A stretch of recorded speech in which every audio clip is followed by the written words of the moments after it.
তো প্রত্যেকটি রাশি বা লগ্নের মানুষ তাদের মধ্যে কিন্তু এই প্রশ্ন তারা করে বেড়ায় যে পূর্বজন্ম কেমন ছিল প্রারব্ধ। একজন জাতক বা জাতিকা যে জন্মকুণ্ডলী নিয়ে জন্মগ্রহণ করে সেইখানেই কিন্তু একটা ট্রান্সফরমেশনের সূত্র দেখতে পাওয়া যায়। কিভাবে জাতক বা জাতিকার জীবন শেষ হয়েছে সেই হিসেবেই কিন্তু তৈরি হয় পরবর্তী জন্মের জাতকের দশাচক্র। একজন জাতকের যদি কেতুর দশায় জন্ম হয় সেই ক্ষেত্রে বুঝতে হবে যে তার পূর্বজীবন সেটা কিন্তু খুব একটা সুখদায়ক ছিল না। তাকে কিন্তু তার পূর্বজন্মে যথেষ্ট কর্মফল ভোগ করতে হয়েছে এবং তার মৃত্যু সেটা কিন্তু সুখদায়ক হয়নি। অর্থাৎ তার চন্দ্র সেই কিনা কেতুর নক্ষত্রে অবস্থান করে রয়েছে।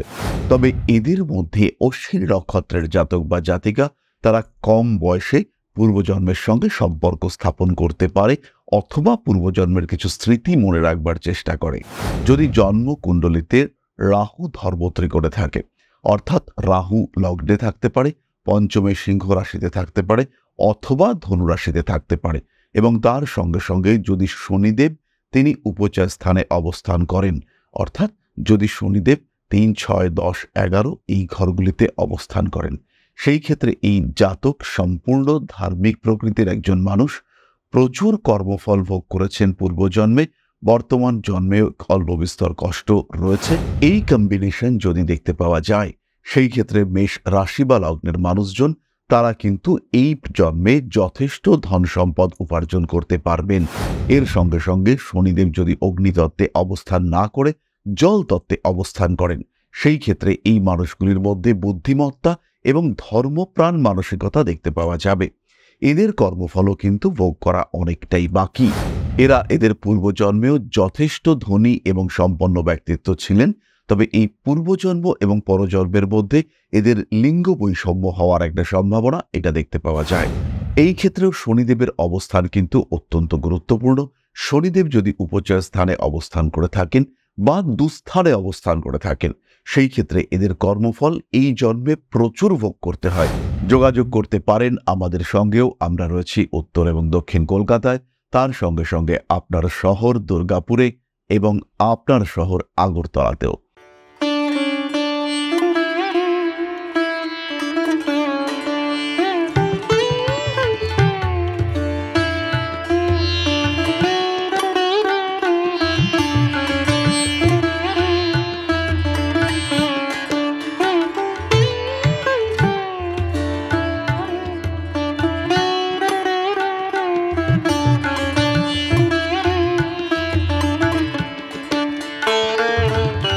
নমস্কার, ঋষিবাণী ইনস্টিটিউট অফ ভেদিক অ্যাস্ট্রোলজির পক্ষ থেকে স্বাগত জানাই আজকের জ্যোতিষ আলোচনায়।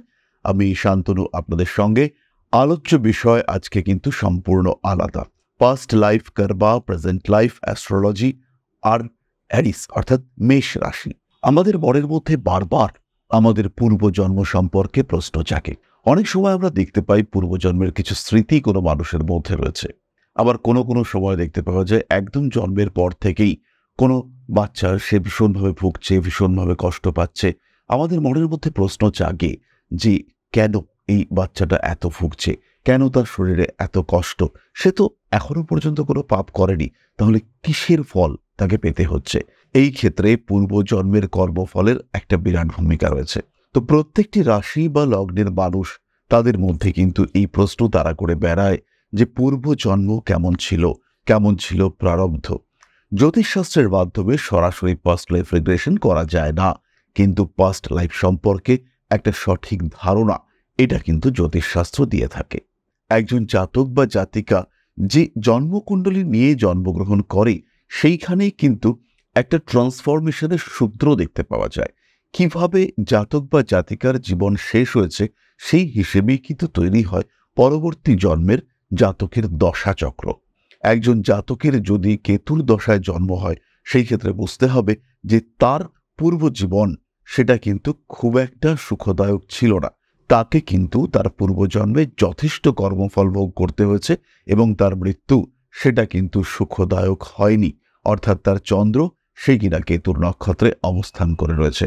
আবার যদি কোনো জাতকের জন্মকুণ্ডলিতে চন্দ্র বৃহস্পতির নক্ষত্রে অবস্থান করে, অর্থাৎ যদি বৃহস্পতির দশায় তার জন্ম হয় সেই ক্ষেত্রে এটা বুঝতে হবে যে সে কিন্তু তার পূর্বজন্মে যথেষ্ট কর্মফল ভোগ করে এসেছে এবং বর্তমান জন্মে তার কর্মফলের মাত্রা, ভোগ্য কর্মফলের মাত্রা অনেকটা হ্রাস পেয়েছে।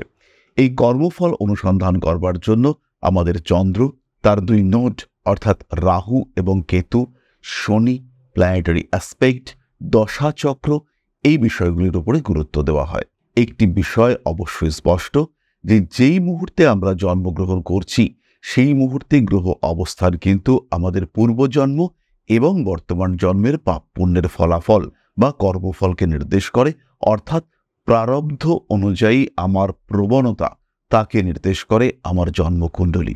এর সঙ্গে সঙ্গে রয়েছে আমার পরিবেশ এবং তার সঙ্গে সঙ্গে পরিবর্তনশীল দশাচক্র, অর্থাৎ দশা সাপেক্ষে গ্রহদের ফলদান ক্ষমতা এটা পরিবর্তিত হতে দেখতে পাওয়া যায়। আজকে আমরা জানব মেষ রাশির জাতক বা জাতিকা তার জন্মকুণ্ডলিতে পূর্বজন্মের সঙ্গে সম্পর্ক। বিষয়টি কিন্তু একটু জটিল। এই পূর্বজন্ম এবং জ্যোতিষ এই সম্পর্কে বিশেষ যে বইপত্র আছে তা কিন্তু নয়, তবে তা সত্ত্বেও কিছু বইপত্র পাওয়াই যায় যেখানে পূর্বজন্ম, তার সঙ্গে সম্পর্ক এবং সেখানে জ্যোতিষের একটা প্রভাব নিয়ে ডিসকাস করা হয়। সেই সমস্ত বইতে বেশ কিছু রেফারেন্স কেসেস থাকে। তাতে দেখা গিয়েছে যে মেষ রাশি বা লগ্নের মানুষ তাদের পূর্বজন্মের সঙ্গে সম্পর্ক বা পূর্বজন্মের কথাবার্তা মনে রাখার ক্ষমতা এটা কিন্তু তুলনামূলকভাবে কম। এরা সাধারণত বর্তমান যুগে বা প্রজন্মে বাঁচতে পছন্দ করে, তবে এদের মধ্যে অশ্বিনী নক্ষত্রের জাতক বা জাতিকা তারা কম বয়সে পূর্বজন্মের সঙ্গে সম্পর্ক স্থাপন করতে পারে অথবা পূর্বজন্মের কিছু স্মৃতি মনে রাখবার চেষ্টা করে। এর সঙ্গে সঙ্গে গ্রহ অবস্থান সাপেক্ষে পূর্বজন্মের কিছু বিষয় সেগুলির কিন্তু একটা উন্মেষ ঘটতে দেখতে পাওয়া যায় মেষের জীবনে। যদি জন্মকুণ্ডলিতে রাহু ধর্মত্রিকোণে থাকে, অর্থাৎ রাহু লগ্নে থাকতে পারে, পঞ্চমে সিংহ রাশিতে থাকতে পারে অথবা ধনু রাশিতে থাকতে পারে, এবং তার সঙ্গে সঙ্গে যদি শনিদেব তিনি উপচয় স্থানে অবস্থান করেন, অর্থাৎ যদি শনিদেব 3, 6, 10, 11 এই ঘরগুলিতে অবস্থান করেন, সেই ক্ষেত্রে এই জাতক সম্পূর্ণ ধার্মিক প্রকৃতির একজন মানুষ, প্রচুর কর্মফল ভোগ করেছেন পূর্বজন্মে, বর্তমান জন্মে অল্প বিস্তর কষ্ট রয়েছে, টাফ টাইম তাকে ফেস করতে হচ্ছে, বিভিন্ন ক্ষেত্রে বাধা বিপত্তি তিনি ভোগ করছেন এবং সবচেয়ে বড় কথা ধীরে ধীরে মোক্ষ লাভের পথে তিনি এগিয়ে চলেছেন। তার জীবনে সঙ্গী, সাথী, বন্ধু এদের সংখ্যা অনেকটাই কম। তিনি ধর্মচর্চা করেন, ধর্ম এবং আধ্যাত্মিকতার প্রতি তার ব্যাপক আগ্রহ রয়েছে এবং তিনি মানুষের সঙ্গে, সমাজের সঙ্গে একাত্ম হয়ে থাকতে ভালোবাসেন। পড়াশোনায় যথেষ্ট ভালো এবং কর্মক্ষেত্রে তিনি তার শিক্ষা ও জ্ঞানকে আশ্রয় দেওয়ার চেষ্টা করেছেন। অতিরিক্ত পরিশ্রম একটা সময় তাকে করতে হবে এবং ধীরে ধীরে আত্মীয়, পরিজন, বন্ধু, কুটুম্ব এদের সঙ্গে একটা দূরত্ব তৈরি হতে দেখতে পাওয়া যাবে। এবং এই মানুষগুলি পূর্বজন্মে তারা কিন্তু তীব্রভাবে ধর্মচর্চা, আধ্যাত্মবাদ এই বিষয়গুলির সঙ্গে সংযুক্ত ছিলেন।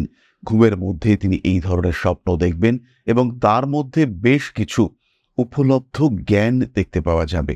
বেশ কিছু বিষয়ে তার অভিজ্ঞতা সেগুলো তিনি ইতিমধ্যেই অর্জন করে ফেলেছেন। এমন কিছু বিষয় তিনি শিখে রয়েছেন যেগুলি তাকে কেউ শেখায়নি বা যেগুলি সম্পর্কে তার কখনো শিক্ষা লাভ হয়নি। মেষ রাশি বা লগ্ন এবং অর্থ ত্রিকোণে রাহুর অবস্থান, অর্থাৎ রাহু দ্বিতীয়, ষষ্ঠ বা দশম ভাবে রয়েছে। জন্মকুণ্ডলিতে মেষ আপনার রাশি বা লগ্ন, বৃষ, কন্যা অথবা মকরে রাহু অবস্থান করে রয়েছে। এরই সঙ্গে সঙ্গে শনিদেব অবস্থান করে রয়েছেন আপনার ধর্মত্রিকোণে, অর্থাৎ লগ্নে, পঞ্চমে অথবা নবমে। এই কম্বিনেশন যদি দেখতে পাওয়া যায় সেই ক্ষেত্রে মেষ রাশি বা লগ্নের মানুষজন তারা কিন্তু এই জন্মে যথেষ্ট ধন সম্পদ উপার্জন করতে পারবেন। তাদের পূর্বজন্মের কর্মফল শেষ বয়সে কিছুটা ভোগ করতে হতে পারে। তারা পরিশ্রমী, তারা যথেষ্ট বুদ্ধিমান এবং তার সঙ্গে সঙ্গে নিজের টাকা পয়সাকে কাজে লাগিয়ে আরও অর্থ উপার্জন করবার ক্ষমতা এইটা তাদের মধ্যে রয়েছে। এর সঙ্গে সঙ্গে শনিদেব যদি অগ্নিতত্ত্বে অবস্থান না করে জল তত্ত্বে অবস্থান করেন, সেই ক্ষেত্রে এই মানুষগুলির মধ্যে বুদ্ধিমত্তা এবং ধর্মপ্রাণ মানসিকতা দেখতে পাওয়া যাবে। এদের কর্মফলও কিন্তু ভোগ করা অনেকটাই বাকি। এরা এই জন্মে প্রচুর সম্পদ, ঐশ্বর্য ইত্যাদি ভোগ করতে পারবেন। এই জন্মে কর্মফল ভোগ করুন বা না করুন, পরবর্তী কোনো জন্মে তাকে কর্মফল ভোগ করতে হবে। কর্মফলের যে নেগেটিভ পার্ট, যার জন্য কষ্ট পেতে হয়, সেটা কিন্তু তাকে এই জন্মে ভোগ করতে হচ্ছে না।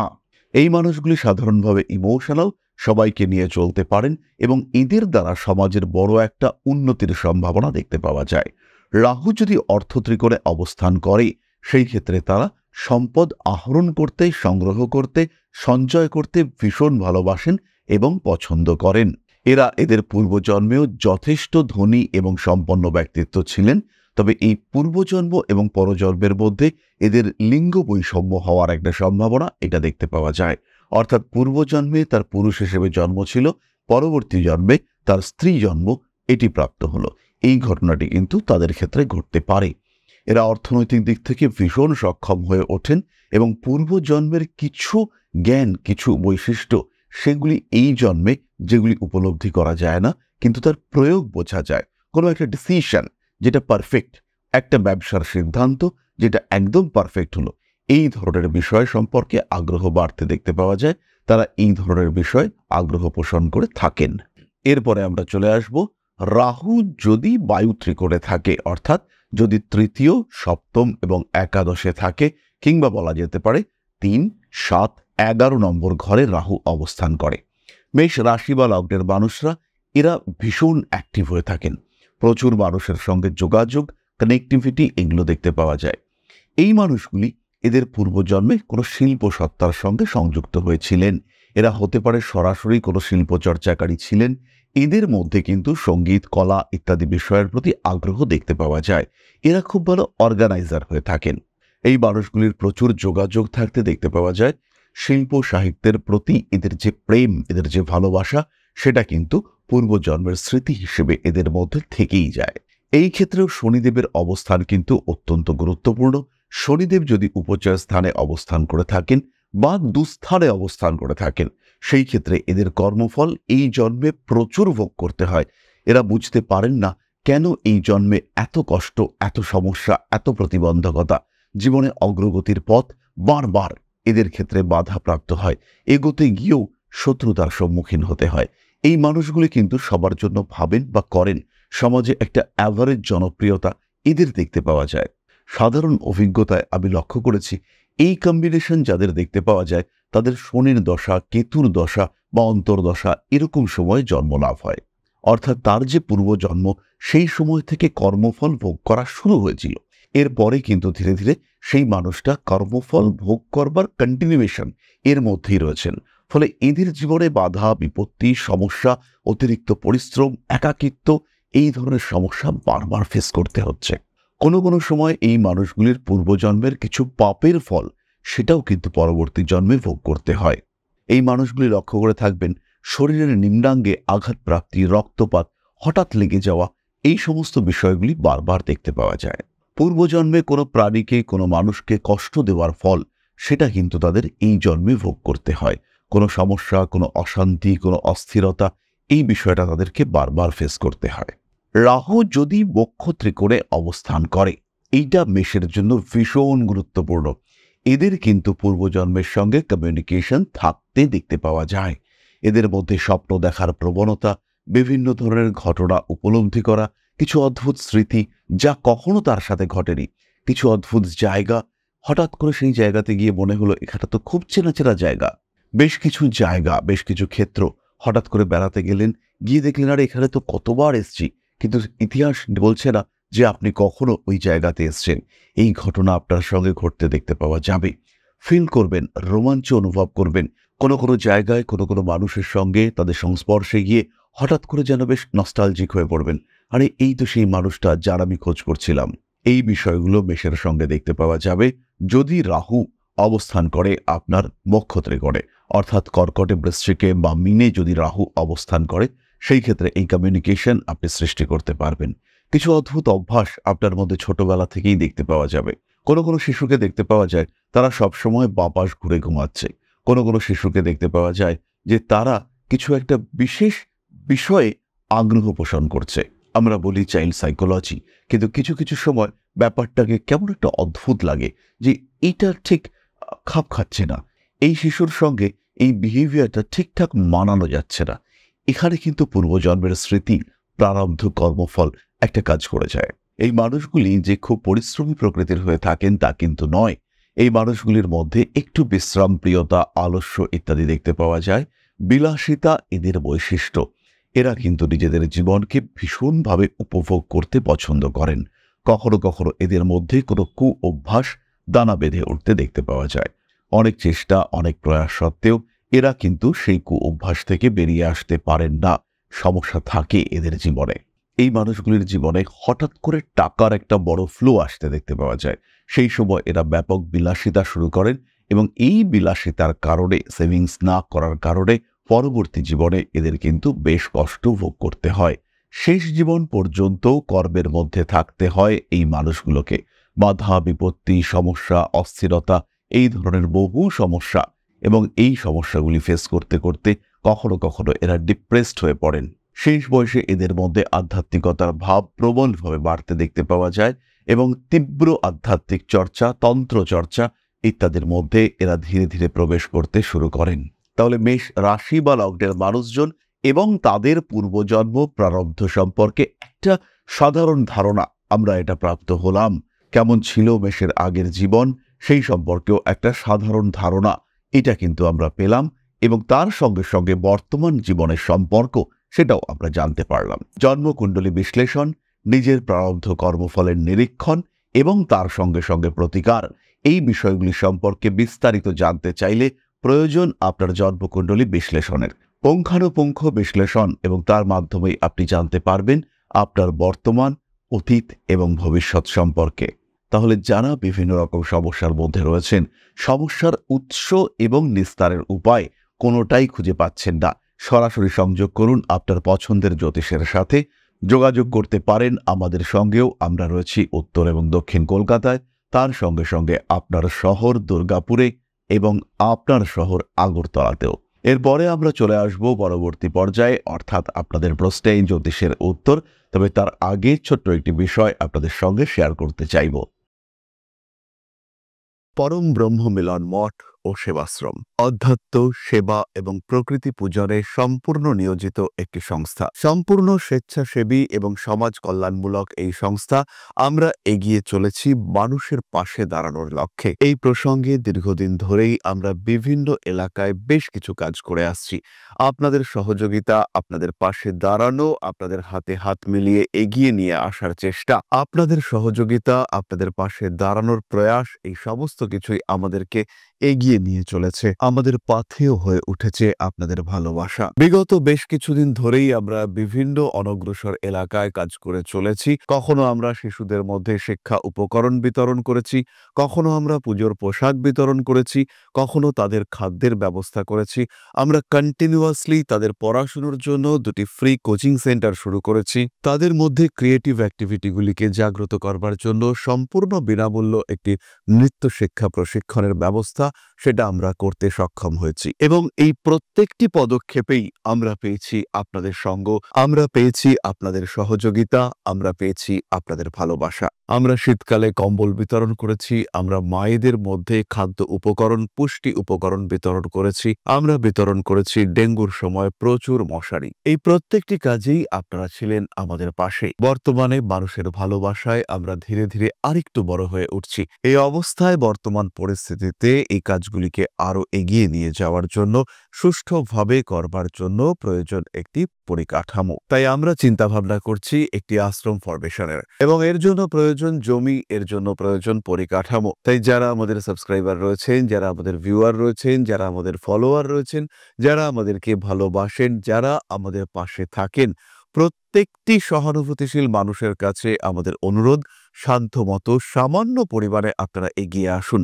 বিন্দু বিন্দুতে সম্পূর্ণ হবে সিন্ধুর গঠন, তৈরি হবে পরম ব্রহ্ম মিলন মঠ ও সেবাশ্রমের পরিকাঠামো। তাই যারা বিভিন্ন সময় বিভিন্ন অবস্থায় মানুষের পাশে গিয়ে দাঁড়ান, যারা প্রকৃতিকে ভালোবাসেন, যারা জীবনকে এগিয়ে নিয়ে যাওয়ার পথে অন্যকে সাহায্য করতে পছন্দ করেন, সেরকম প্রত্যেকটি মানুষের কাছে আমাদের সাধারণ অনুরোধ, আমাদের এই মহৎ উদ্দেশ্যকে সফল করে তুলবার জন্য যতটুকু সম্ভব সম্ভব যতটুকু সাধ্য অবশ্যই এগিয়ে আসুন, বাড়িয়ে দিন সামান্য সহযোগিতার হাত।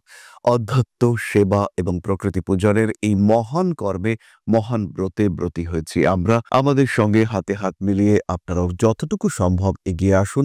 সবার প্রচেষ্টায় এই বিরাট কর্মযজ্ঞ সাফল্যমণ্ডিত হবে। সবাইকে জানাই অগ্রিম ধন্যবাদ। আমরা জানি আপনাদের সহযোগিতা আমরা পাবো। বেশ কিছুদিন ধরেই বহু মানুষ আমাদেরকে সাহায্য করে চলেছেন, কারণ আমাদের ইন্ডিভিজুয়াল সামর্থ্য অতি ক্ষুদ্র। তার মাধ্যমে এই মহৎ কার্যগুলিকে সম্পূর্ণ করা সম্ভব নয়। তাই প্রত্যেকের ছোট্ট ছোট্ট সহযোগিতার হাত আমাদেরকে এগিয়ে নিয়ে চলেছে। আমরা এগিয়ে চলেছি সাফল্যের লক্ষ্যে। আপনাদের ভালোবাসা এভাবেই আমাদের পাশে থাক, আমরা সফল হবই। তাহলে এবার আমরা চলে আসব আপনাদের প্রশ্ন পর্যায়ে। Ritwik Samui, date of birth 17/2/93, বিকেল 4:45, পানাগড়। কবে বিয়ে হবে? ঋত্বিকের জন্ম কুণ্ডলী অনুযায়ী বিবাহযোগ 27, 32 এবং 33 বছর বয়সে। আমরা বুঝতেই পারছি 27 বছর বয়সে তার বিয়ে হয়নি, তাই বর্তমানে তার কিন্তু বিবাহযোগ চলছে। আগামী বছর 2026 সালের শ্রাবণ মাসের পর থেকে তার বিবাহযোগ শুরু হবে এবং ওই সময় তার বিয়ে হওয়ার সম্ভাবনা অনেকটাই বেশি। বিয়ে হতে আমরা দেখতে পাবো ওই সময় তাকে। তাহলে আজকের আলোচনা আমরা আর দীর্ঘায়িত করব না। সবাইকে অনুরোধ করব বেশি বেশি করে আমাদের চ্যানেলগুলিকে সাবস্ক্রাইব করবার জন্য। মা শ্রী শ্রী আদিশক্তির আশীর্বাদে আপনাদের জীবন আনন্দ এবং সমৃদ্ধিতে ভরে উঠুক। জয় মা আদিশক্তি। নমস্কার।